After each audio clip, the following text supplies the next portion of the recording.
Did Van really tell you that Melly told him that two friends asked him if he was okay, and his response was, "I did that," and place a smiley face emoji like they rage a crib, and the surveillance footage of the is in your DVD player like, "Oh, okay, thank you, brother, this can't be at your crib. The prosecutors have just found Melly's secret motive to commit the crime against Sack Chaser."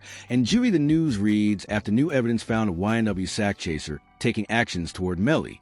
Weeks before passing, prosecutors are submitting a new motive for Melly to commit the crime alongside Bortland's help, which comes from a YNW affiliate during an interrogation with the police. What motive would Melly have to his two friends? They just him off. "I don't know, bro. I ain't gonna lie, bro. I'm telling. FaceTime like y'all don't know, bro. You don't know what S was doing to me." Well, I don't know what S was doing to me.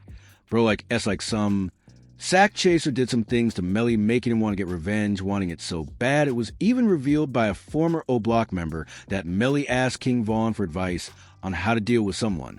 Did Van really tell you that Melly told him that he two friends? He ain't come out and say like we got into an argument. And so, you know, if you know when people could say something without saying it. And so he told me like once I posted what I posted, he was mad at me. He broke.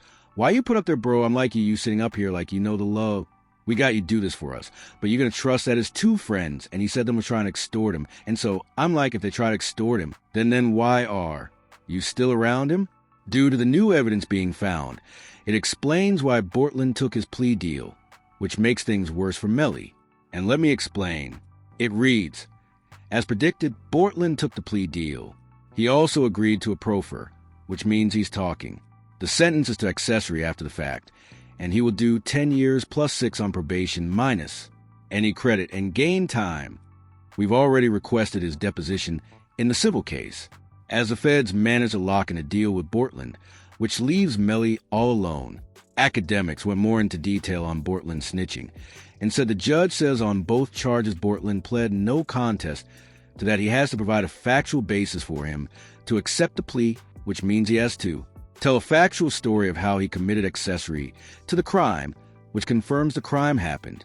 It's a gunner plea, except with the proffer. He can't say, "Yes, ma'am." He got to sing like Franklin. I didn't tweet out anything. I said this is a gunner plea. This is a gunner plea. This isn't a plea saying you have to tell on him. But this is a plea that you're going to have to provide all the details that they were missing to convict him. And that's why it's a gun to plea. Why do I say he signed a gun plea? Because YNW Melly and I watched the case. We covered it.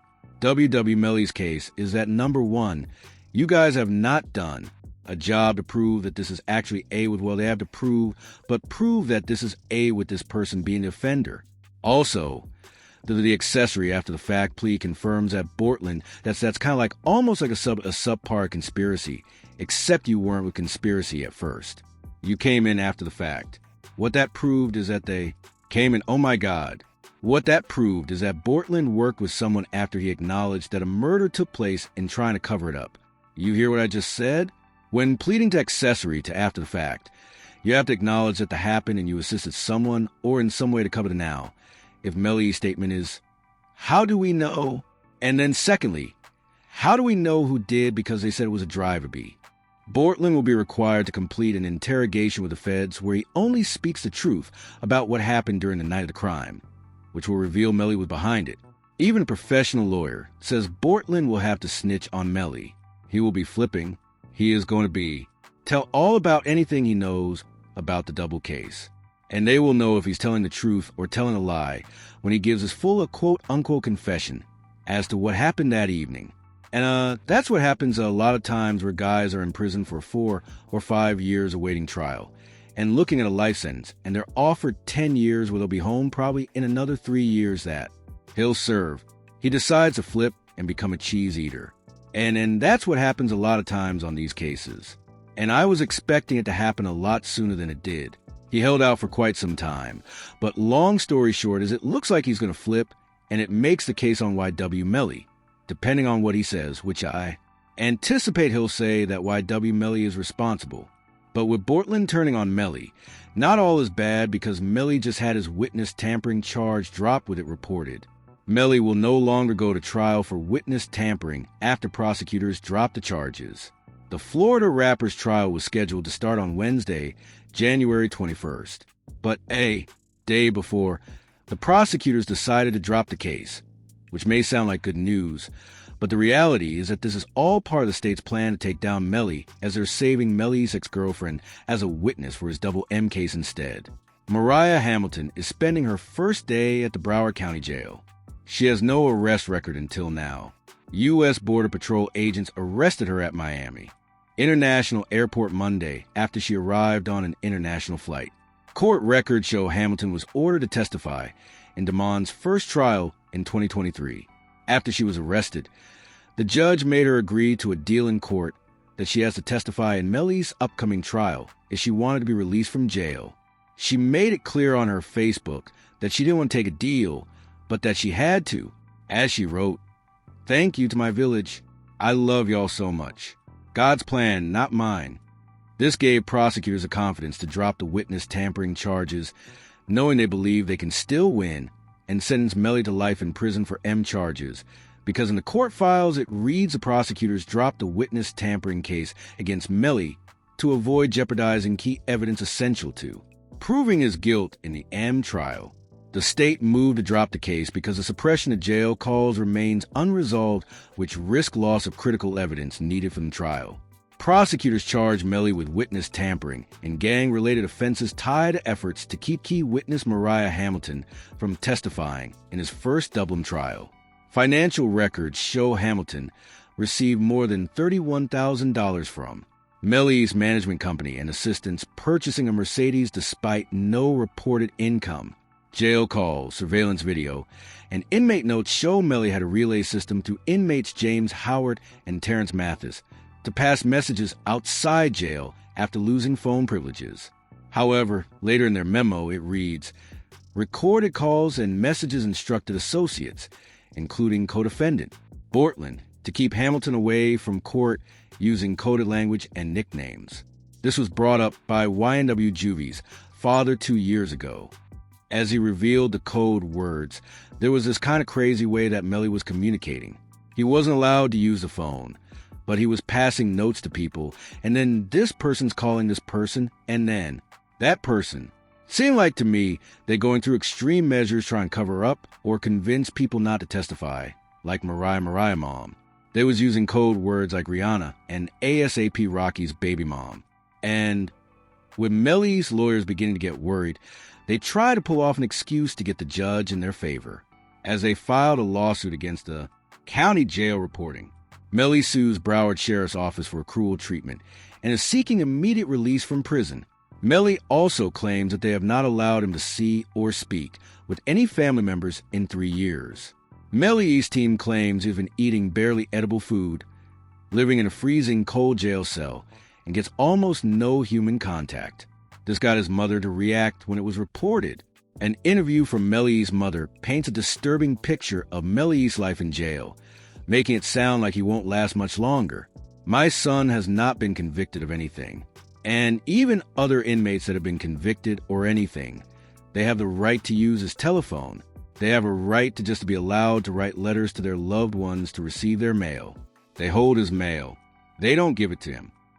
She also revealed how she feels completely heartbroken for her son with the way he's being treated. When you saw Melly's statement just saying how he's been hurt, how he's scared for his life, as a mother, how did that make you feel? It's heartbreaking. It made me feel completely helpless. Broward Sheriff's Office definitely needs to be investigated. I mean, they are making up their own rules. We've tried to go to court about this situation. The judge really doesn't have any jurisdiction when it comes to the jail, because we actually had a hearing about the mistreatment of him in the jail.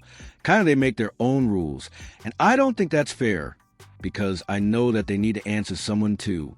This got attention in the media industry, which got Charleston White to react, and he said that Melly deserves a bad jail life, even to the YMW me. "I'm so happy he in jail getting mistreated. I'm so happy he in jail getting mistreated.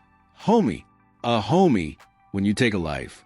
Homie, you ain't got a right to complain about a mothering thing about being mistreated when you done chose to play somebody."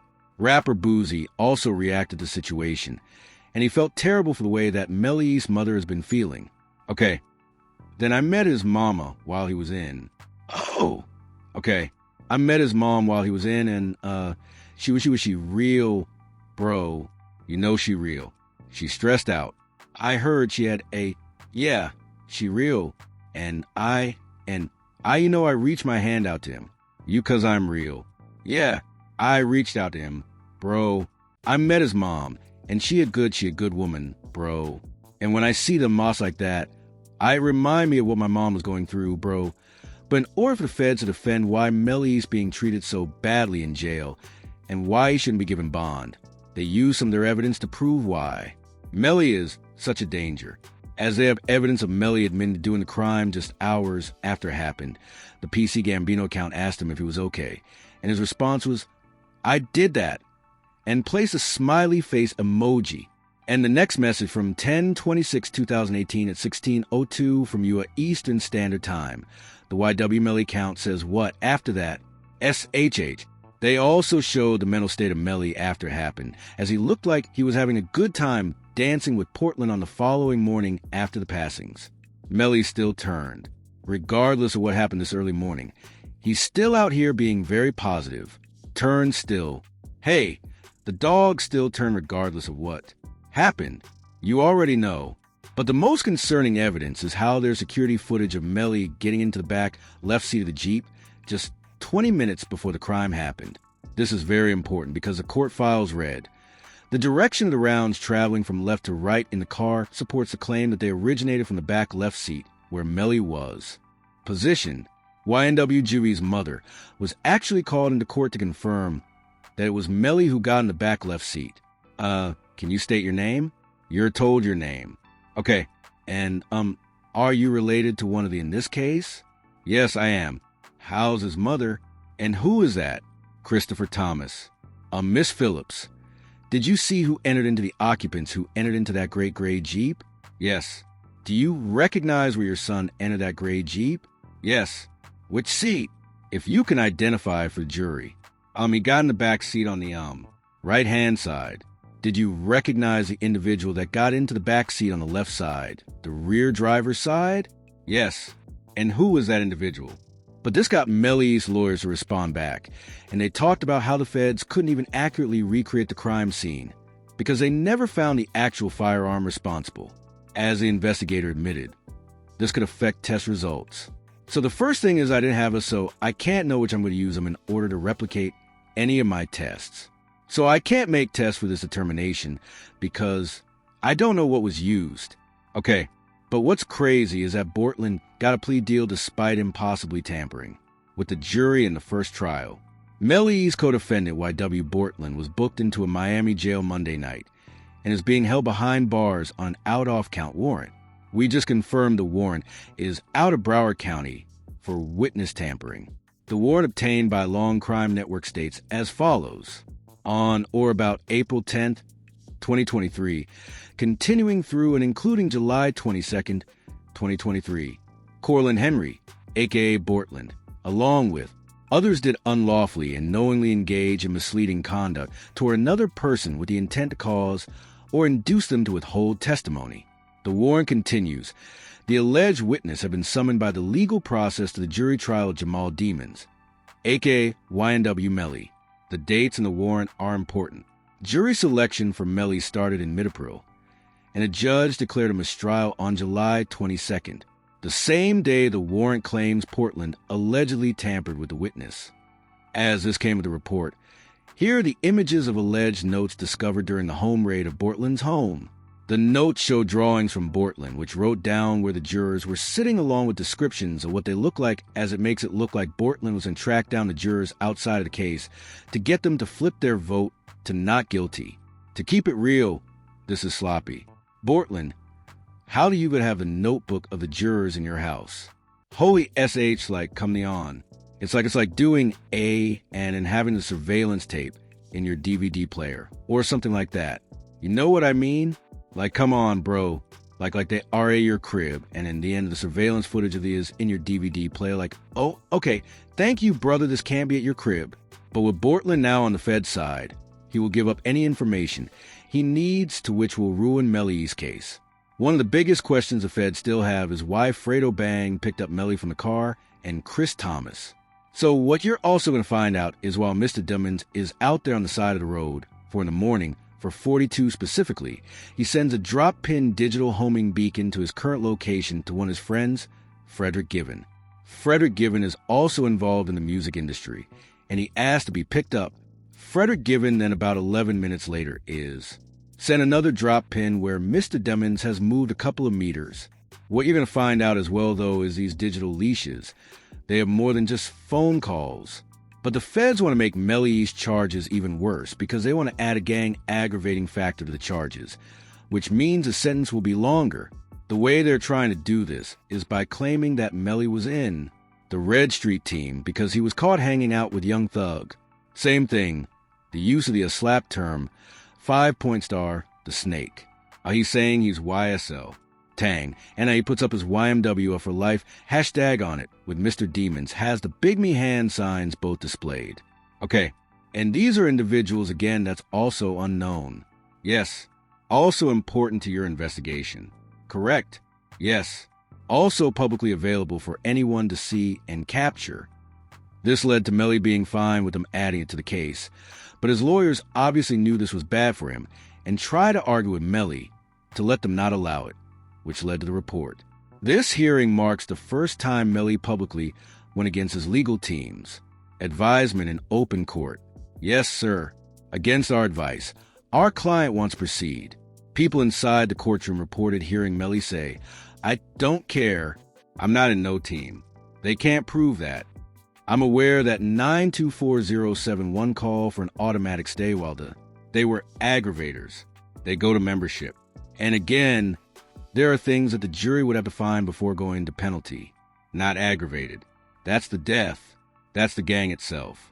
That was charged. He was charged in committing the murder for the president of the gang, which is an aggravator in terms of the guilty. Something that they would have to find by way of an interrogatory.